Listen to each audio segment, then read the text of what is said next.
Well, it seems to me that the most effective strategy for social and political change is generally going to be to try to recognize and to try to harness and to try to leverage existing trends and momentum within the elite sectors of the society. So rather than taking, say, an overtly adversarial approach to someone like to groups like the owners and controllers of global financialized capital, rather than having a head-on collision with the most influential segment of the society, rather than that, you try to work in parallel and keep pushing from your side to try to steer the trajectory to the outcome that you want.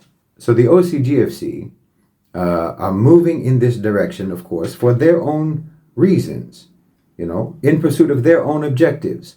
But if you're moving right alongside them, you can edge them over and get your objective achieved much faster and much more effectively. It's like a cyclist, who lets his competitor go just in front of him and he coasts behind him. It almost pulls him along, and then you can just cut around him once you get close to the finish line, something like that.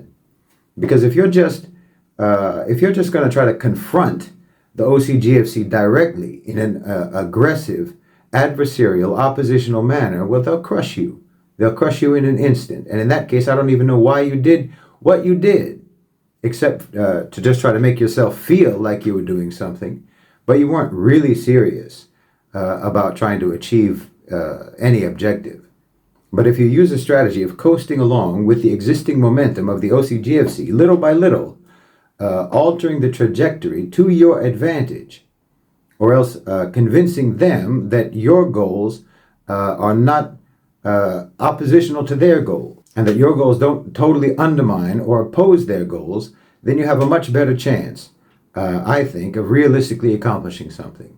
I mean, look at the Article 6 campaign that we're involved in now, for example. Calls for the U.S. to be expelled from the United Nations. This campaign is informed by the momentum of BRICS and the pivot to the Global South, which is something that the OCGFC are supporting. So you can see a number of indicators, in my opinion, that suggest that the OCGFC have lost any sense of fealty to the United States. They don't have any sense of Western nationalism because, after all, they're bigger than states themselves. They don't care about flags or borders or have any loyalty to any country. I mean, you can see how they're unleashing a scorched earth policy in Europe economically. I think that they want to see the U.S. politically sidelined as much as possible. I mean, think about it. With regards to the UN, there's no real reason why the OCGFC would oppose the expulsion of the United States from the United Nations. They could benefit from that. Any reduction in American political power just creates a vacuum that they can then fill. If the U.S. is expelled from the UN would lose one of its major sources of funding, and that would only increase the potential opportunities for the OCGFC, who could make deals to multiply public-private partnerships and sponsorships and so on, and expand their economic influence at the United Nations. I mean, the private sector already funds many specific programs and projects at the United Nations to the tune of $1 trillion.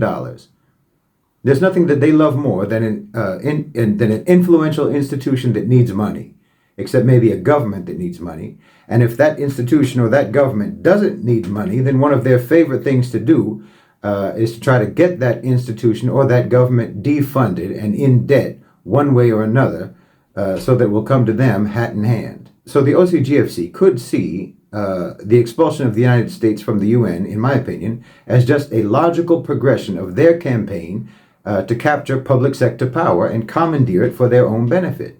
Or alternatively, if expulsion, or the case for expulsion, results in either the reform, the weakening, the sidelining, or the dissolution of the United Nations, then I think that the OCGFC could assert greater influence in whatever new international bodies, BRICS-oriented and BRICS-related organizations that are formed to replace the United Nations. That would give the OCGFC an opportunity to get in at the ground level to embed their influence in those new organizations. And I don't think that that's something that they would be opposed to.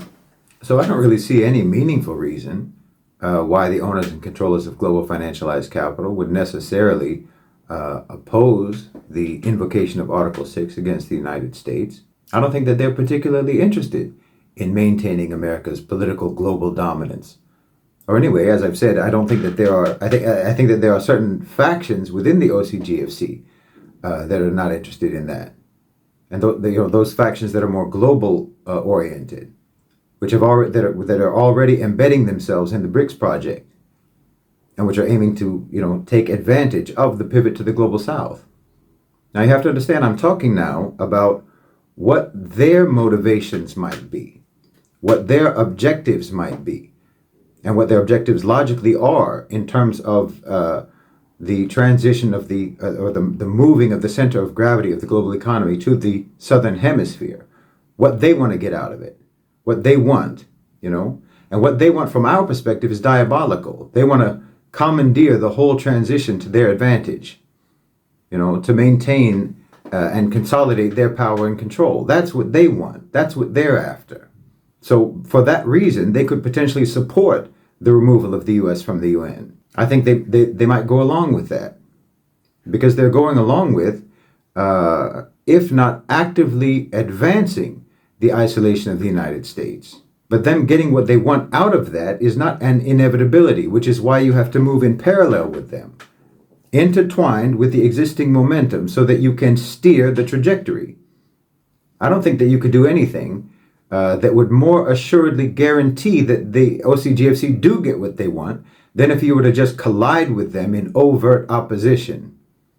I think that they want, and it makes sense to them, and it does indeed make sense, that the institutions that determine the global order for the rest of this century, that those institutions should be in the global South, and they should be operated and managed by the global South. Political power should shift along with economic power. And I think that we're already past the Rubicon on something like that. I think that the transition is already taking place, and I think it's irreversible, in my opinion. So now it falls upon the governments, it falls upon the public, the population, and the private sectors of the global South to assert themselves to determine what role they will allow for the Northern Hemisphere OCGFC, and how that new paradigm is ultimately going to function and how it's going to look. It's like once you make an investment in something, and then over time the deal starts evolving, terms and conditions get added, changes are made. The floor plan of the house that you put money down on starts to look different from what it looked like when you first wrote your initial check as a down payment, but it's too late to pull out. That's what's going on, in my opinion. And that's how this strategy works, and that's what BRICS is doing. I mean, as we all know, and as I've talked about, BRICS started originally as just a marketing idea of Goldman Sachs, but it's become much more than that. It's become a reality. And the BRICS countries are proving themselves to be a formidable force in international affairs. And they're a formidable force, at least partially because they have OCGFC backing. It's like two forces with their own gravitational pulls moving in connection. The OCGFC want to be able to take over, but BRICS is trying to manage their presence because they know that they can't afford to alienate the OCGFC. And the OCGFC also know themselves that they can't afford to alienate BRICS, not at this point. So they're negotiating while working in tandem. They're negotiating what their roles are supposed to be vis-a-vis each other. But now the terms and conditions for how that relationship will develop, what it's going to become, how it's going to look, and so on, that's going to be impacted by the public, by the populations of the Muslim world and the populations of the global South. And the genocide in Gaza is having a massive effect in this regard. And I've talked about this numerous times. I mean, the people of the global South are no longer distinguishing between the Zionists and the collective West. And this is playing out in the private sector with boycotts and with the buy local movement and supporting local domestic businesses and so on. And this is increasing the bargaining power of the BRICS governments vis-a-vis the OCGFC. It's like it's like the OCGFC are being invited to a party only to find out at the door that there's a dress code. So now you have to borrow a jacket and a tie from the host because you thought that it was come as you are, but it isn't. That's the influence of the public. So yes, I think when you move along the same currents as power, then you can influence the trajectory. And I think that that's how you can actually get things done. Of course, there are risks involved, but there are fewer risks involved in doing this than in doing nothing. And there's fewer risks involved in this than taking a hostile stance. And no one should ever get themselves involved in any sort of a social and political effort for change if they think that that effort is supposed to solve all of the problems, because problems don't finish. Challenges don't finish. There's always going to be problems. There will always be things that go wrong. There will always be challenges. But that just means that there will always be challenges to win. There's always going to be opportunities to solve problems. There's always going to be opportunities to set things right that have gone wrong. So there will always be this noble work of trying to improve the lives of people and to improve society. We're never going to live in a time when everything is wonderful. But this is how we distinguish ourselves. This is how we earn the reward of Allah subhanahu wa ta'ala. This is how we can pass our test in this life. And then it's the next generation's turn. So what BRICS is doing, even once they achieve it, there's still going to be frictions. There's still going to be power struggles. There will still be problems. And we'll have to face those problems when they emerge. Or our children will face them, or their children. But the problem that we have right now is the problem that we're working on. And I think that we're following an effective strategy in addressing the problems of now, the problems of today. And we're not ignorant of the challenges that can emerge in the future. But an effective strategy like this one anticipates those challenges and I think to some degree mitigates them. And I don't know what more you could ever realistically hope to do other than this. Because if you are going to try to do more than this, or you think you can do more than this, then you're probably not going to do anything at all.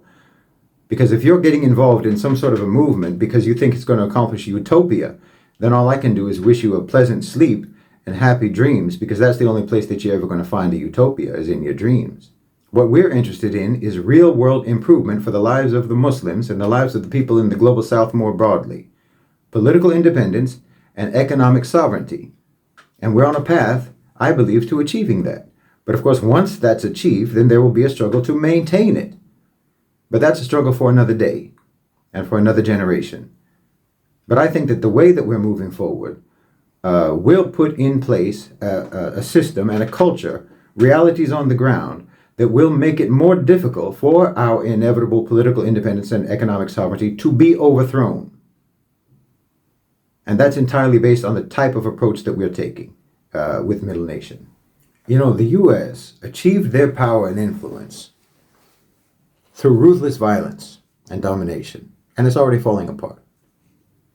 The Muslims had the longest empire in history, surpassing the Byzantines, surpassing the Romans, the British, and now the Americans. The American empire is going to prove to be one of the shortest in history, and the period of Muslim subjection is going to be one of the shortest lapses in history as well, because we never lost our character. All of the lands that the Islamic Empire encompassed remain Muslim until now. Every land that embraced Islam still embraces Islam today.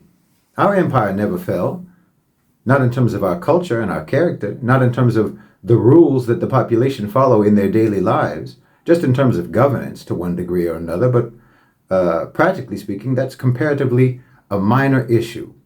And that's because we never really were an empire in the same sense that non-Muslim empires were empires. We are an ummah. We're a nation of belief, not a nation of race or ethnicity or geographic location or origin or language or arbitrary borders or anything like that. That's what we are, an ummah. That's what we are. That's what we always have been. That's what we always will be. And BRICS, the Global South, is a disparate group of people.